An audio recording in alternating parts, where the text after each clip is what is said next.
So often people ring and they ask, well, how does your floorboard or how does your company differ from the competitors and what they're selling? Because you guys seem to be more expensive. And I say, yeah, naturally. I think the best thing to do is actually come down and experience it for yourself. But the approach or the heart that we take when we manufacture or introduce a floorboard is that the floorboard needs to not only be beautiful for life, but it actually has to be sustainable, responsible. And we do that by using a technology where we use the same timber or from the same log is used through the whole floorboard.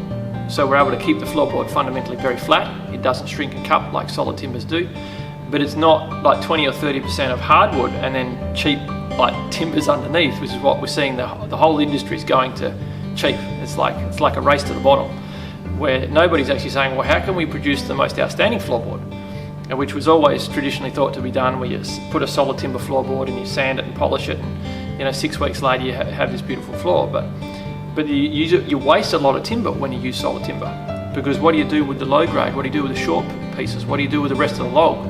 Often a solid timber floor will waste up to 70% of that timber log.